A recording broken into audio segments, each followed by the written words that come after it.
So in this case, we are going to consider our Norton's theorem. As we have in this circuit, we managed or calculated before the currents, that is the current that is in the 8 ohm resistor, which is our R4, using the Thevenin's and also other ways that we had before. So I want to see the application of the Norton's theorem.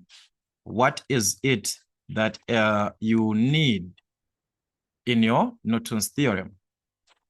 Given a circuit that is actually that like we having any arrangement of resistors, voltage sources, or current sources, we can have it like this, just like what we had before. You had removed the resistor, the load resistor, you've got point A and B.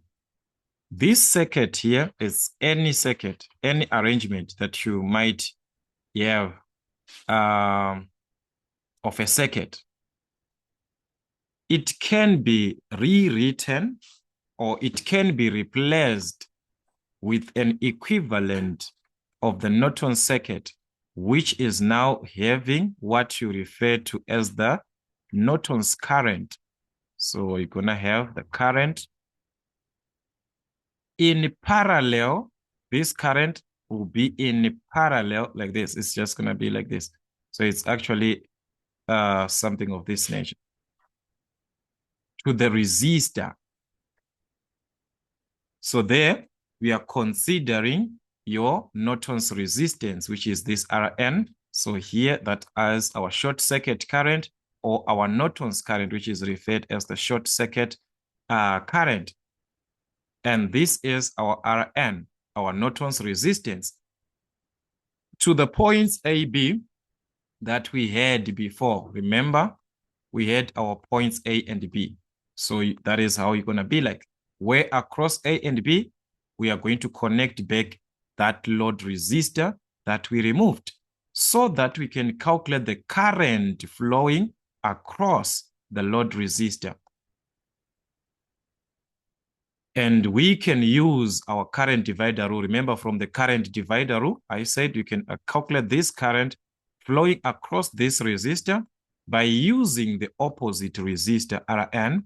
So it's going to be Rn over the sum of Rn and RL times our Norton's current. So that is going to give us the load current at the end. So the question is, you need to calculate this IN and you also need to calculate RN. How? On our Norton's theorem. So IN in that case, like I said, is the short circuit current. So as we know how to, these stages, how to simplify this, you remove this part, this and that. But in this case, in order for you to have or to calculate IN, so let us just say to calculate, I'm just going to have these guys in short so that we quickly have our questions. You can read about the Norton's theorem in theory. Here, I'm just going to try to quickly rush into the calculations. So to calculate, let's start with the short circuit current, which is our Norton's current, this one, or the short circuit current. In this case, you are not going to open up like this to remove that, but you are going to let that resistance to be equal to 0. So you take RL to be equal to 0. That is to short circuit. It's not an open circuit, but it's a short circuit when it is like that. So you short circuit the load resistance, meaning to say it's just going to be like that. That's right. You calculate your IN, which is your short circuit current according to the Ohm's laws, whatever that you can use, depending with the diagram that you'll be having there. Number 2, according to the equivalent, this is our equivalent circuit diagram, remember? According to our equivalent circuit diagram, we have Rn, which is the Norton's resistance, which is the resistance that would be measured between the output terminals. So this is the one now that you measure through A and B when you open it like that. This one, it's at the terminals of A and B, the total. That is, this one is exactly the same as RTF, just like as RTF, the same way that you calculated your RTF. So it is still the same, our look-in resistance, the one that you are looking in across the terminals A and B, taken between terminals A and B, that is taken across or taken or measured between the output terminals, that is taken between the terminals A and B.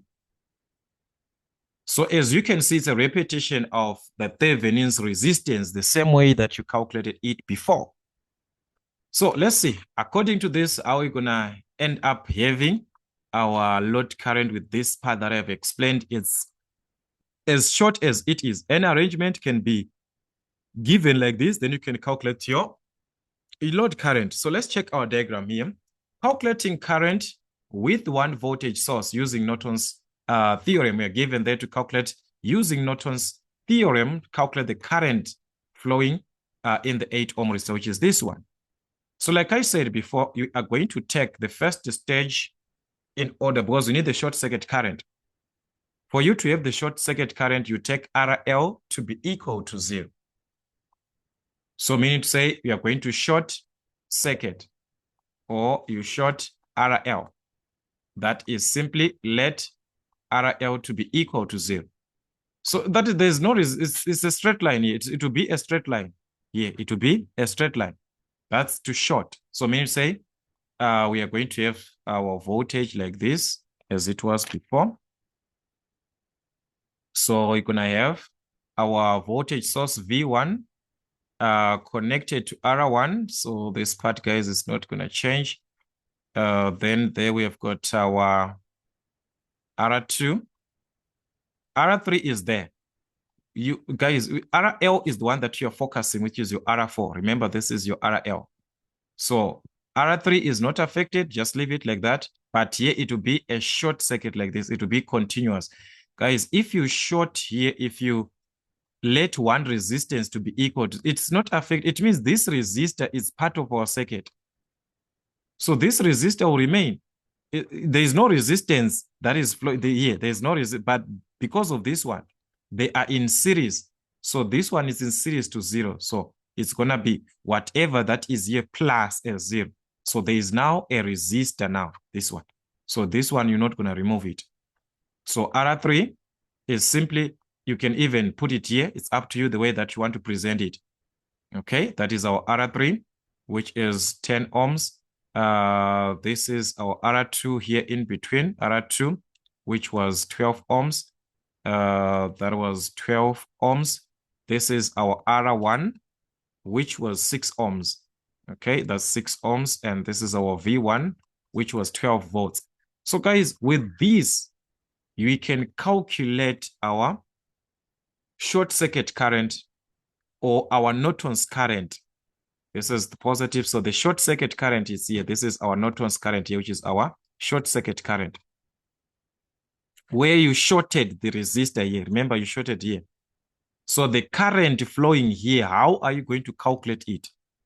That one is in your hands. That is where now you have to apply all those Ohm's law, whatever that you can, to calculate what? To calculate our Norton's current or the short circuit current. Let's say I have the supply current, which is according to this case, we can just call it I1 here. Let's say we have I1. We can calculate this because we can apply the current divider rule because I1 will be divided. Another one flowing here, which will be I2. Another one flowing in this branch, which is our IN. So we can use the current divider rule on these two resistors which are sharing I1. So it means you need the total current in this case. So we have to find I1 first, which is our total current. But to have I1, what do you need? You are going to need the total resistance. You see now, total resistance. So we have to calculate the total resistance. You cannot have this because I1 will be equal to the total voltage according to this circuit over the total resistance. Are we having the total resistance? No. So let's find the total resistance. So the total resistance, guys, is easier because here we can see that R3 is here, it's here. So these two are in parallel. So R2 and R3 are in parallel. Remember here, they do not share the current here. Remember I said, if the currents are not the same being shared, those resistors are in parallel. So these two are in parallel, then they will be in series with R1. So it's going to be R1 plus the parallel combination of these two resistors, R2 and R3. That's product over sum. So there we are simply going to use the product over sum. R1 is there, which is 6. So that's 6 plus the product over sum of these two resistors, these two, 12 and 10. So that's 12 times 10 over 12 plus 10. All right, so this was going to give us the total resistance. So as you can see, also you have to go back to the revision, the basics now. How to calculate the total resistance in a network like this from our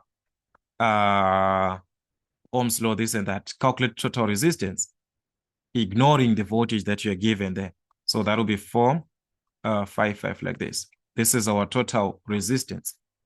What's the need of this total resistance? Remember, we needed to find I1. So in this case, I1 can be calculated. V1, our total voltage of 12 over the total resistance that we calculated, which is 11,455 like that. That was going to give us I1. And that was going to be 1,048 amps, which in this case, if we are to put it back on our diagram here, I1, this is where I1 is here. This is where I1 is, which is 1,048 amps.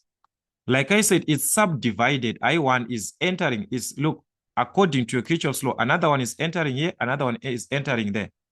So you can use any other way that you want, guys. Here, I'm not saying you are limited to only the use of the current divider rule. No, you can use any path that you want. But using the current divider rule, we can see that IN now can be calculated because this I1 is shared on these two resistors, R3 and R2. So like I said, you use the opposite resistor for your current divider rule. So it's going to be R2 over the sum of these two resistors, R2 and R3. So that's R2 plus R3 times the total current supplying, which is going to be shared between these two resistors, which is I1. So let's calculate our Norton's current, which is our short circuit current. So that's R2, which is 12 over the sum. That's 12 plus 10 times I1, which is 1,048. So that's 1,048 amps. So that was going to give us Norton's current, or the short circuit current, which is 0,572 amps. So this is what you have as your Norton's current.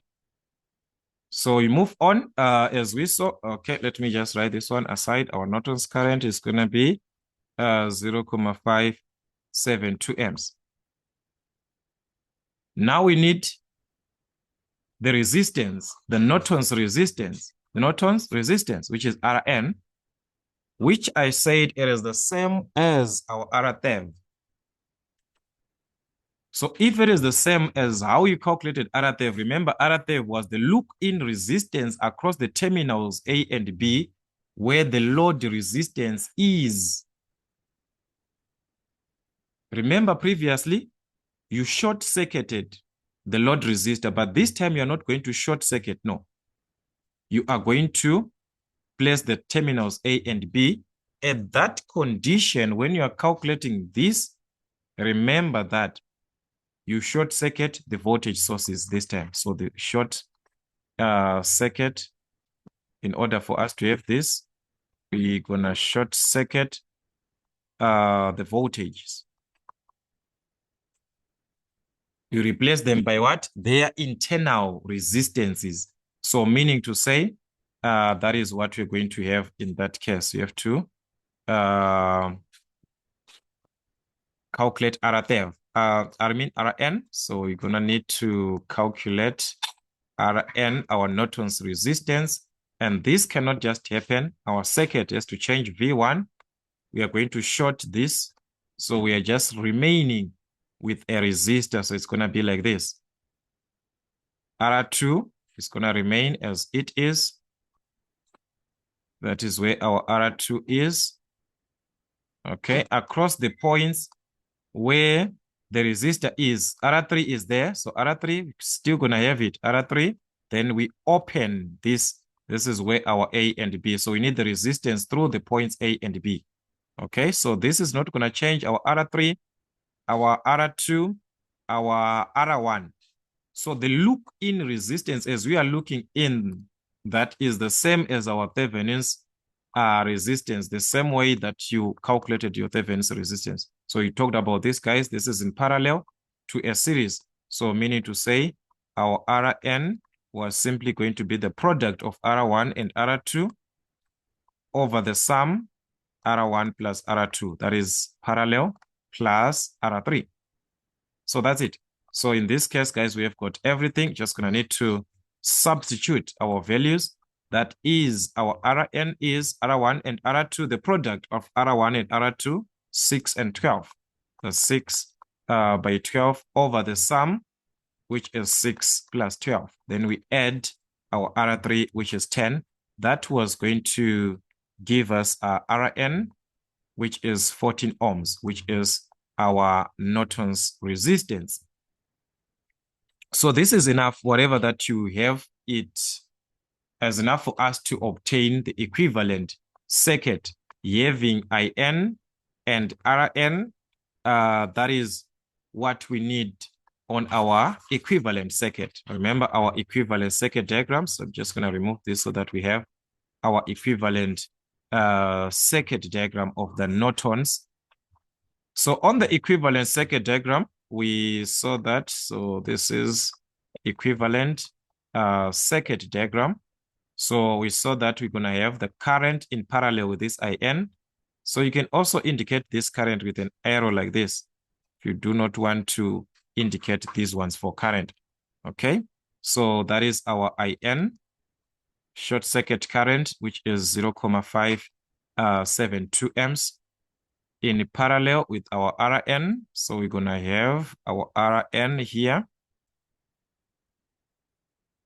to the load resistor, the one that you removed. So this is our Rn, and across these points, that is where we had the points A and B connected to the what? To the load. Connected to the load. That is where we had this one, our load here. Remember what I said on our equivalent circuit. You have to connect the load to the final circuit, which is our RL there. So our load resistance is the one that we removed here. Our RL, the one that we're working with, which is 8 ohms, which is our R4. So that's our RL there, which is given as 8 ohms there. So we can calculate the current flowing across the load resistor, this one. The current flowing in this branch, AB, can be calculated. From the current divider rule, we saw that this current can be given from Rn over the sum of the resistors times IN. So with that, we can calculate this, guys. We are done. So that means we're going to calculate our IL from there. That is, therefore, our load current. From the current divider rule, you use the opposite resistor, Rn over the sum, Rn plus RL times the current that is being supplied, which is IN, our Norton's current in that case. So that's it. So IL is equal to Rn, which we got here, it's 14, over the sum of these two resistors, 14 and 8. So we're going to add 14 plus 8 times IN, which is 0.572 amps. So by doing this, we are going to obtain the load current in this case, which is the current across the resistance that we were given. And that was going to give us 0.364 amps, meaning to say we have the current across this resistance of 8 ohms, which is our R4. So this is how we can simply apply our Norton's theorem. So we shall have another example with 2 voltage sources. As we can see here, we're just working with 1 voltage source. So we shall see as we are to continue with our revisions when we have got 2 voltage sources, but make sure that you understand all these basics. The equivalent circuit, for it to be there, you need the Norton's current, which is your short circuit current. When you let RL to be equal, so that's simply short circuiting it. Then to calculate Rn, which is your look-in resistance, which is taken between the terminals A and B, we have to consider all the voltages being short-circuited, replaced with their internal resistances. Then we can have our equivalent circuit diagram that we'll use to calculate the current. Once you follow these steps, you're not gonna mistake in anything. You just need to work out different questions and see how do they ask questions on our Norton's theorem. Till we meet again.